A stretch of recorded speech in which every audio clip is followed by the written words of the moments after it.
Hello and welcome to Video Revealed. I'm Colin Smith. It's time to take control with Loupedeck CT.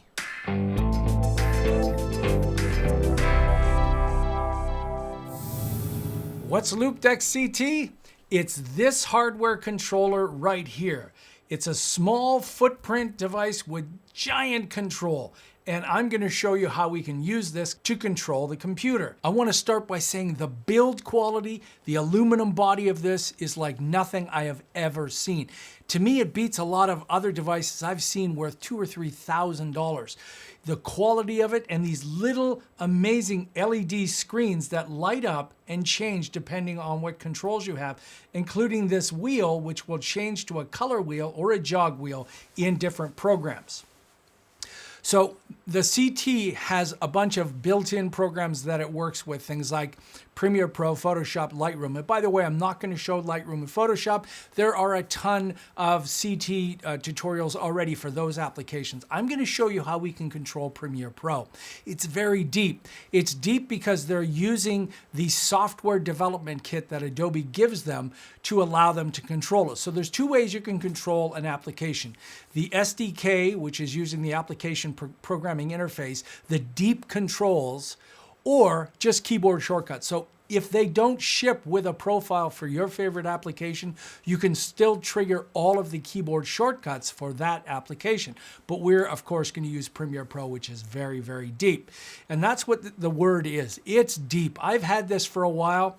It took me a while to wrap my head around it. There's so much inside it, and that's because it's so small. Instead of having 4 or 5 dials or buttons or a wall of sliders, it has everything in reusable sections like these reusable buttons, reprogrammable buttons. So if you're looking for something with a lot of power but in a small footprint, and it's let me show you how tiny this is. This is so narrow and tiny, but like I said, it's very, very robust. Connects via USB for Mac and Windows. It's self-powered. You don't have to plug it in.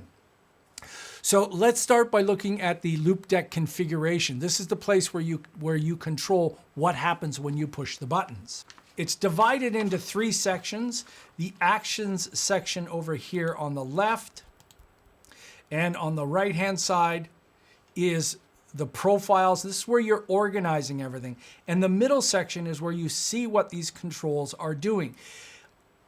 I found that clicking in here was not the best way to program it. The best way is to drag these from the left to the controls and to organize things on the right. So for instance, let's just open up Premiere Pro and look at all the controls that you have. And each one of these is a folder. So if you open that up, that's how many freaking things you can control in here. It's almost endless. I mean, 6 months later, you're going to find even more things in here that you didn't know you can control. That's how deep this is. Exporting, syncing, graphics settings, markers, transport controls is very deep. If we keep going down to this custom section, this is where things really, really get powerful. Because not only are you controlling one thing, like one slider or one dial, you can combine multiple things in one controller. For instance, if you get a dialog box that requires you to hit the enter or return key, you can program that inside there. And I'll show you an example I created that uses that same technique. Here's remove attributes. You can use this to remove the attributes from objects. Below this section, so all of this are the actions. These are the actions. These are the rotations that will happen on these controllers here. So again, if we open up Premiere Pro, you can see there's navigation, jog and shuttle, edit controls, changing clip volumes, and lots more. Over on the right, this is where things are also organized. If you click in this section here, it will open this up and take you through these different sections, but it's not as if you're actually clicking on the device. That's why I say most of it is dragging from the left into here and taking this stuff on the right and organizing it the way you want. So right now, when we're in the Loupedeck, this would typically show you the Windows or Finder settings, and it's grabbing all of these icons from the operating system. So if we jump to Premiere Pro, as soon as we jump to Premiere Pro, you'll notice that the CT changes now. It changes to the controls that we need. It also takes us to this master page, and that's what this button will always do. It'll take us up a level out because it gets so deep. So it'll take us to this outer level where we can jump into different parts of those controls. Now, one last thing I want to show you is the buttons down here at the bottom will allow you to see if your firmware's up to date, change the backlight level, even change the vibration. So this has haptic vibration, which you can turn off. But every time I tap a control, I'm getting feedback from it. And then you can check your account in here. There's also this pop-up section where you can open tutorials. Whenever you mouse over something, you'll get information. And then there's an overall overlay that you can see all of the controls in here. If you want more applications, down at the bottom, you can find more, and this will launch the website showing you where a bunch of custom profiles are.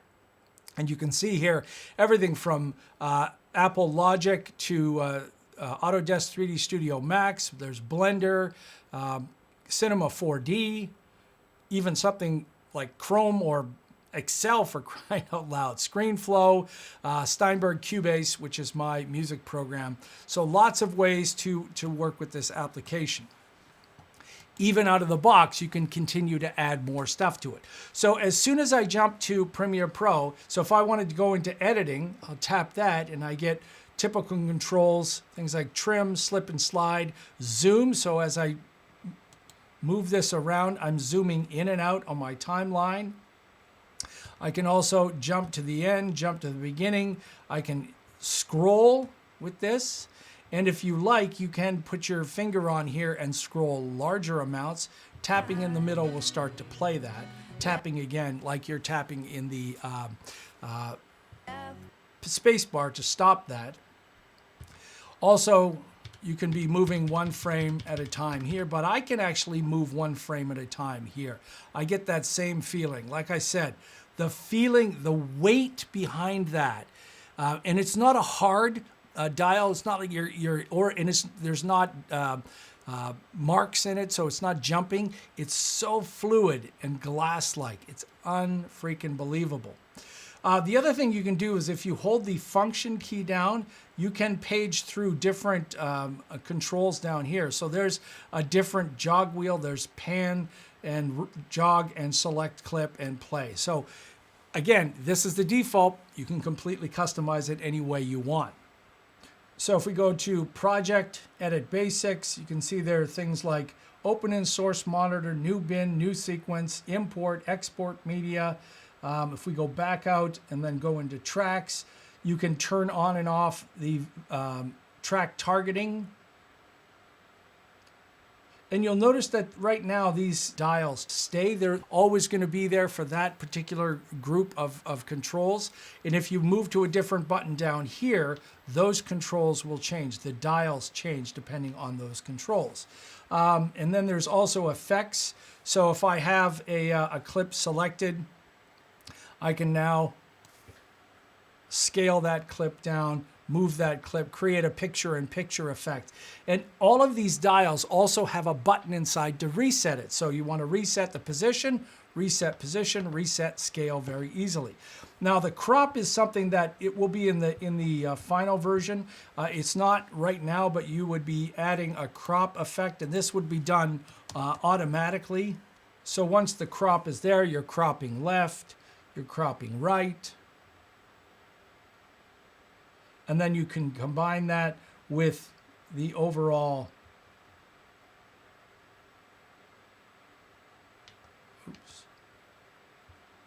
go back to my effects.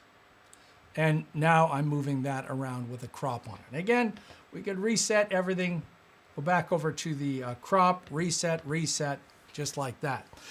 Now, where it really gets interesting is in the color controls, and that's where this dial is going to play double, triple, quadruple duty. Because we only have one dial, why don't we make the dial work for multiple things?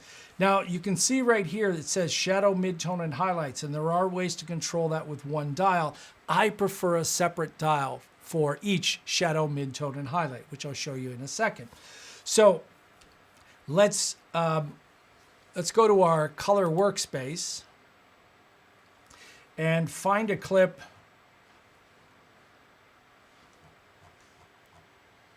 that needs some work, and that's this guy here. Okay, so you can see each one of the major sections here: basic, creative, color wheels, HLS, curves, vignette. Oh yeah, let me just show you this real quick in the curves. Notice how when I move my mouse, it changes to a pen with a plus. Watch this. I'm going to drag this around. It's actually moving this around either horizontally or vertically on the dial. Pretty crazy.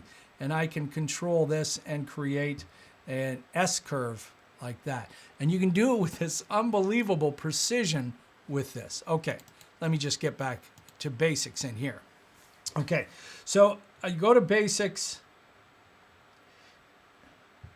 and you can see my dials have changed to temperature, tint, which are the two top controls, whites and blacks, saturation and contrast, and there's highlights, shadow, and exposure. So if I want to take the exposure up and then take the blacks down, the whites up, and then take the saturation down, it's that easy. And there's a button for Lumetri off, Lumetri on, and I could do this whole thing with this control, which takes me to full screen. So I'm editing the exposure and I'm seeing the results right like that on the screen. Easily jump back in and out of that. But I want to reset that. Let me just go down to the color wheels, because that's my favorite thing. But like I said, I'm not a fan of shadow, midtone, and highlights. That's why these buttons are here. Shadows. So now it changes to just a shadow controller. So this is the luminosity. Go to the highlights. This is the highlight luminosity. The midtones, and drag that up. And the one thing that's always bothered me that's missing from Adobe's solution over here on the color wheels is there's no saturation control. Because anytime you increase the saturation or you increase the contrast, you also increase the saturation. So you end up having to leave color wheels, go to basic or creative and turn the saturation down. Or look what I added right here. Remember, I dragged and dropped this control. So now I'm changing the saturation just like that. What about chroma? What if I wanted to cool this down? Well, I'm going to go to my midtones and click inside, and you can see I'm cooling this down now by moving it. And big movements, double tap to reset, or very, very subtle movements. And again, go to full screen, off and on, just like that. What about audio? Let's go back over to our editing workspace and jump to audio and show you what's going on there. Let's zoom in to this guy here. Now imagine I had a dip. So I'm just going to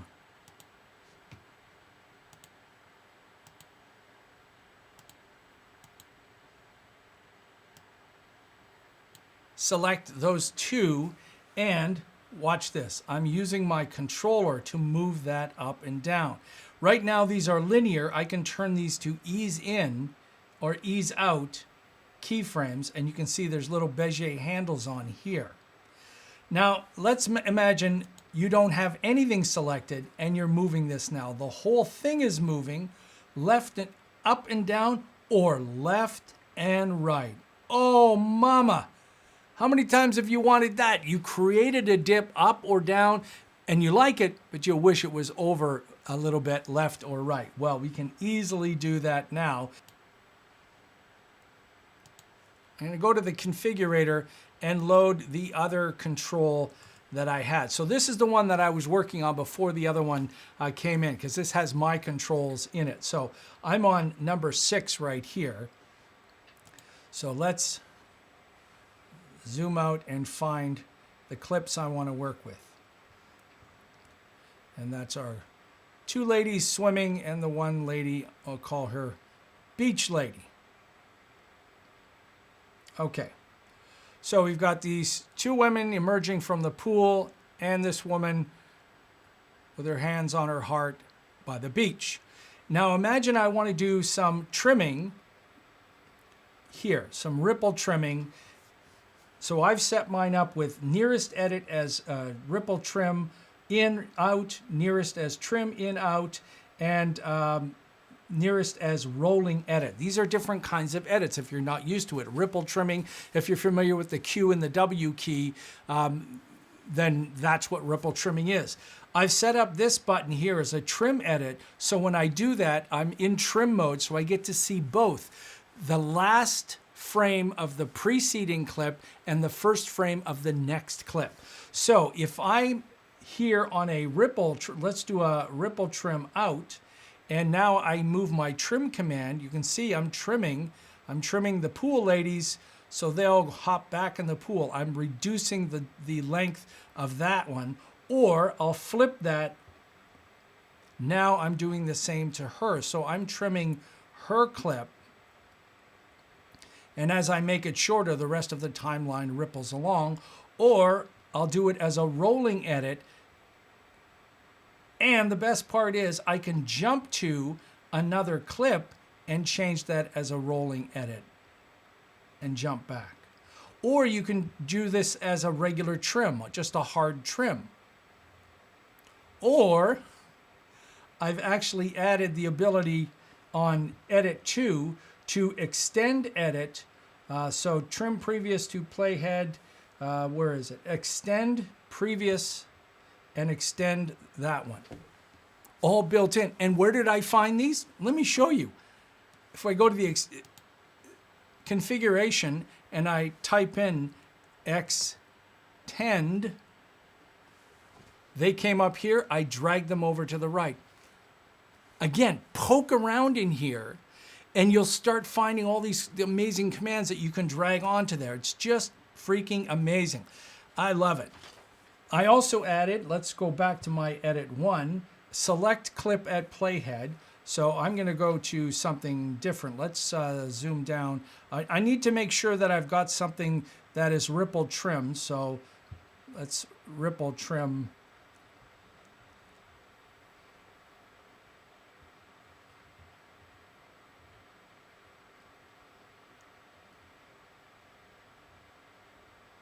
All right. So I'm going to select at playhead, and that's where I'm going to use my slip and my slide tools. So here I'm slipping, so I can start at a different point. And if you're not really sure what slipping is, here's a quick little animation to show you. You keep the 2 edit points, and you're actually moving the media without disturbing the edit points. Or the opposite of that is the slide tool, and that's this one here, where I'm sliding the whole clip left and right. Now, the only thing you have to keep in mind with slip and slide and ripple edit is there has to be enough material there. If both of those 2 clips on the left and right side are already at their edge and this one's at their edge, there's going to be no room to move. If you see the little white arrows, they have to be trimmed to be able to do this, but it's still incredible. So remember I talked about layering commands, one after another after another. Well, let's go look at my extracto command. This is in the custom section, so I want to show you where they are. Custom, and click on the little gear. So I call this my extracto. And the extract command is like a double ripple trim, where you're setting an in and out point, and I've got a whole tutorial on using the extract. You set it in and out, and then you extract that, and it puts those pieces back together.